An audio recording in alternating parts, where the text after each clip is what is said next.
जब हम कभी विपदा में होते हैं, परेशानी में होते हैं, किसी समस्या में होते हैं तो सबसे पहले हमारी मदद के लिए अपने ही आगे आते हैं। आज की जो मैं घटना आपको सुनने जा रहा हूँ, इस घटना के बारे में बताने जा रहा हूँ। एक 14 साल की लड़की जो कि शारीरिक रूप से दिव्यांग थी, उसके साथ उसका मामा पिछले काफ़ी समय से गलत काम कर रहा था। अपनों को ज़रूरत थी कि उस बच्ची को उसकी परेशानी, उसके दर्द को भांपते, देखते और उसकी मदद करते, मगर अपने ही उसकी आबरू के दुश्मन बन जाते हैं।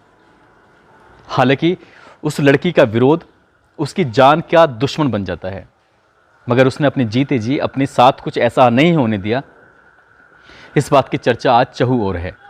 हालांकि मरने के बाद उसके साथ बहुत गलत होता है। जब ये बात पुलिस को पता चलती है, समाज को पता चलती है, प्रदेश को पता चलती है, तो सबकी आंखें शर्म से झुक जाती हैं। इस घटना को सुनने के बाद लगता है कि समाज में कैसे कैसी क्रूर प्रवृत्ति के लोग रहते हैं। क्या ऐसे लोगों का समाज में रहने का कोई हक है? सरकार की जिम्मेदारी बनती है कि ऐसे लोगों को कम से कम समय में अधिक से अधिक सजा देकर समाज को एक संदेश दिया जाए, ताकि कोई किसी के साथ ऐसा गलत ना करे। आदाब, नमस्कार, सत श्री अकाल। मैं उस्मान सैफी। आज की जो सच्ची घटना मैं आपको सुनाने जा रहा हूँ, सच्ची घटना है मध्य प्रदेश का एक ज़िला है गुना, और इसी ज़िले का थाना है कैंट। दरअसल इसी कैंट थाना क्षेत्र का एक गांव लगता है मुकाबन। 22 फरवरी 2022 का ये वाकया है। दोपहर के लगभग 3 बजे के आसपास का समय रहा होगा। एक दिलीप सिंह नाम का एक व्यक्ति कैंट थाने में पहुंचता है। रोते हुए, बिलबिलाते हुए कहता है, साहब मेरी बेटी आज सुबह से ही लापता है, सुबह से ही गायब है। हो ना हो उसका किसी ने अपहरण कर लिया है। किसने अपहरण किया है, कौन है, इसके बारे में कोई जानकारी नहीं है। जब बात वहाँ के एसपी राजीव कुमार मिश्रा तक पहुँचती है तो मामले को गंभीरता से लिया जाता है और पूरे ज़िले की फोर्स को, पूरे ज़िले की पुलिस को एक वायरलेस किया जाता है कि इस इलाके की गहनता से जांच पड़ताल की जाए। एक 14 साल की दिव्यांग लड़की का अपहरण कर लिया गया है। पुलिस सतर्क हो जाती है। पुलिस हर वो कोशिश करती है उस बच्ची का पता निकालने के लिए, जिससे क्या उसका पता लग सके। धीरे धीरे करके 4-5 बज जाते हैं, लेकिन उस बेटी के बारे में कोई पता नहीं चलता।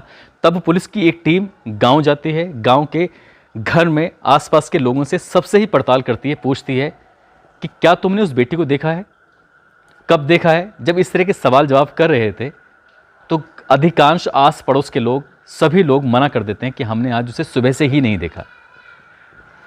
जब इस लड़की की मां से पूछा जाता है कि तुमने अपनी बेटी को आखिरी बार कब देखा था, तो मां कहती है, मैंने अपनी बेटी को आखिरी बार 11:15 बजे के आसपास देखा था। जब ये बात 11:15 बजे देखा था तो कब और किसके साथ देखा था, तो कहती है, मैंने अपने पति के साथ देखा था, अपनी ही बेटी को। मगर उसके पिता दिलीप सिंह, उस बच्चे के पिता दिलीप सिंह ने थाने में जाकर यह मुकदमा दर्ज कराया था कि मेरी बेटी आज सुबह से ही गायब है। ये टाइमिंग का जो अंतर था, इसको लेकर पुलिस थोड़ा सा शक करने लगती है। अब शक के घेरे में कोई और नहीं था, उस लड़की का पिता था। उसको बुलाया जाता है थाने और उससे सख्ती से जब पूछताछ की जाती है, पूछा जाता है कि तुम्हारी बेटी आखिरकार है कहाँ, ये बताओ, नहीं तो फिर और भी सख्ती से पेश आया जाएगा। वो पुलिस के सवालों के सामने ज़्यादा देर टिक नहीं सका और जो उसने बताया, इस बात की किसी ने कल्पना भी नहीं की थी। दरअसल वो कहता है कि उसकी बेटी के सगे मामा के साथ अवैध संबंध थे। उसने अपनी आंखों से उन दोनों को कुछ गलत करते हुए देखा था। ये 22 फरवरी का नहीं, बल्कि पिछला 2-4 दिन या 10-20 दिन पुराना मैटर था। और वो कहता है, उसका दावा है कि वो एक बार नहीं, लगातार दोनों एक दूसरे के साथ ऐसे ही अवैध संबंध बना रहे थे।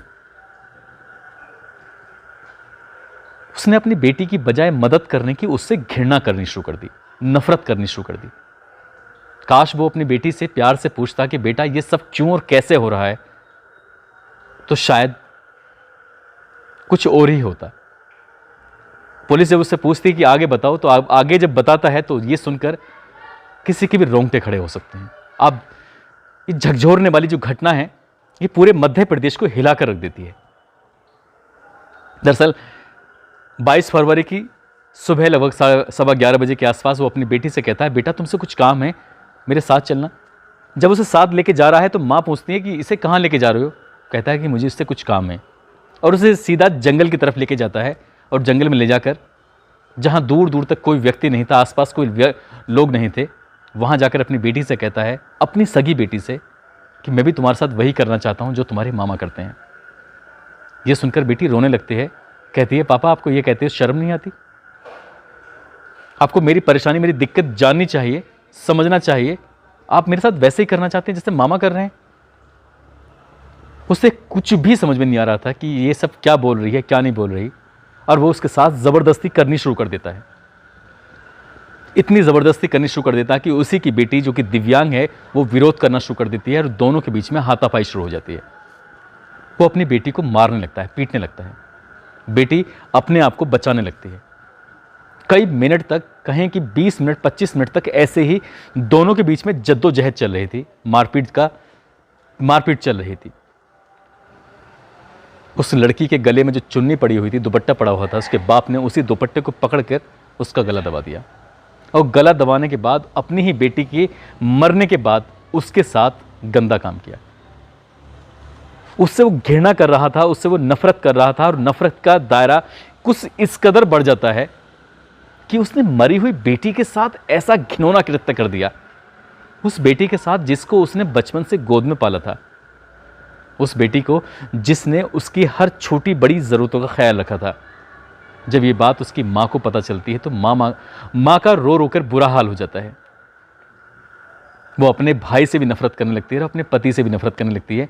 वो कहती है रोते बिलखते कि मुझे बिल्कुल भी भरोसा नहीं है कि मेरा भाई और मेरा पति मेरी बेटी के साथ ये सब कर रहे थे या मेरे पति ने ये सब करने की कोशिश की। एसपी राजीव कुमार मिश्रा के पास तक जब ये बात पहुंचती है तो उनकी भी रोंगटे खड़े हो जाते हैं कि कोई पिता अपनी बेटी के साथ ऐसा कैसे कर सकता है।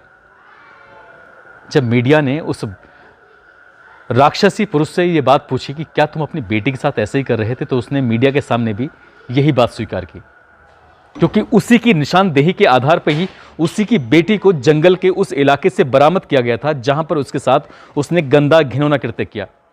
पोस्टमार्टम रिपोर्ट में भी यही खुलासा होता है कि उसके साथ गलत हुआ था। विरोध करने पर उसको मारा पीटा गया था और चुन्नी से उसका गला घोंटा गया था। ये बात जब अखबारों में छपती है, सोशल मीडिया पर आती है, तो वाकई हर इंसान की आंखें शर्म से झुक जाती हैं कि कोई बाप अपनी बेटी के साथ ऐसा कैसे कर सकता है। पुलिस इस मामले की गहन जांच में लगी हुई है, साथ ही उस मामा को भी हिरासत में लेने की कोशिश कर रही है ताकि इन आरोपियों के विरुद्ध कम से कम समय में अधिकतम कार्रवाई हो सके। इस बाप यानी कि दिलीप सिंह के विरुद्ध हत्या और पॉक्सो एक्ट की धाराओं में मुकदमा दर्ज कर लिया गया है और इस इलाके में इस घटना को लेकर बेहद रोष बना हुआ है। यहाँ के लोग बेहद चिंतित हैं, बेहद परेशान हैं कि कोई बाप अपनी बेटी के साथ ऐसा कैसे कर सकता है।